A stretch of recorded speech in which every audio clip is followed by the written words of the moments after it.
Her Majesty's collections of diamonds. In all, 10,000 rocks can be seen. Some pieces of jewellery have never been on display before. Well, let's talk now to Jenny Hill, who's at the palace for us this morning. Did you pinch one to wear? I'd like to say these were the real deal, but I'm afraid the BBC staff salary doesn't quite stretch that far. But just look at these wonderful bits and pieces we've got here. This is the rather charmingly named Girls of Great Britain and Ireland tiara. Isn't it absolutely stunning? Now, this has been seen on the Queen out and about over the years, but if you're thinking that it looks a little more familiar than that, that's because the picture of the Queen on most English banknotes and coins is the picture of her actually wearing this particular tiara. Well, this, of course, is one of many exhibits. There are some 10,000 individual diamonds on display here. The exhibition opens tomorrow. It's all designed to coincide with celebrations to mark the Queen's Diamond Jubilee. They are the jewels which gild a royal life. Diamonds, formed in fire below the earth, worn above to dazzle and impress. This collection of diamonds is priceless, partially because it contains the world's largest. Now, this is just a model of the Cullinan diamond. It was originally split down into 9 separate pieces, 7 of which are reunited here for the first time ever. Many are heirlooms, handed down through royal generations, like the diadem worn by the Queen at her coronation. But in less jubilant times too, every stone tells a story.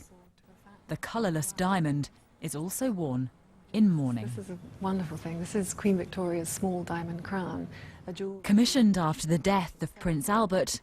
When Queen Victoria died, it was placed on her coffin. Diamonds have really enabled monarchs throughout many, many centuries to project their aura of sovereignty. They're a very visible symbol of wealth, of power and status. And diamond, of course, being the most precious commodity in the world, is the ultimate status symbol. Not to mention the ultimate gift. There are more than 700 diamonds on this sword, a present to King Edward VII from the Maharaja of Jaipur. For 2,000 years, India was the principal source of the world's diamonds. Most diamonds are colourless, and basically the less colour they actually have, the better. The ideal is, with the diamond being so refractive, that it actually sparkles with every colour of the rainbow.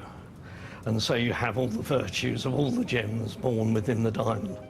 And as the hardest substance known to man, it's also a symbol of endurance.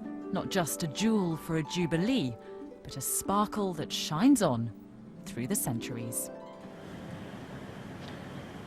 Well, let me introduce you to Caroline, who's the curator here. Good morning, Caroline. Good morning. The moment they dug up that huge great diamond, my goodness, what must have gone through their minds? Oh, I don't know. Well, I think they couldn't actually believe it was a diamond because no one had ever seen anything so big. It weighed over 3,000 carats and was about that size. And in fact, to begin with, it was actually thrown out of the mine manager's office because they thought it was a crystal. However, luckily, they went to retrieve it. And after that, it was cut into these 9 magnificent stones, 7 of which we have on display here. This is a pretty unique exhibition, isn't it? It is. It's absolutely unique. It's the first time that we've been able to bring together so many of the Queen's personal diamond jewels, together with diamond-encrusted works of art from the Royal Collection. And it's entirely fitting, of course, in this Diamond Jubilee year. Well, thank you very much for letting us in for a sneak preview. Well, the exhibition opens to the public tomorrow, and I'm told that tickets are still available. Thank you, Jenny. I think a necklace like that would suit you, actually. I'm not so sure. Actually, it's quite interesting because everyone's talking about how it's fitting in the Diamond Jubilee, but actually some text coming in from viewers saying at a time of recession, is it fitting all diamonds? So slightly more controversial in some quarters than others. Some of them are sort of several centuries old, though, aren't they? So it's yeah. It's not something which it's not Marie Antoinette.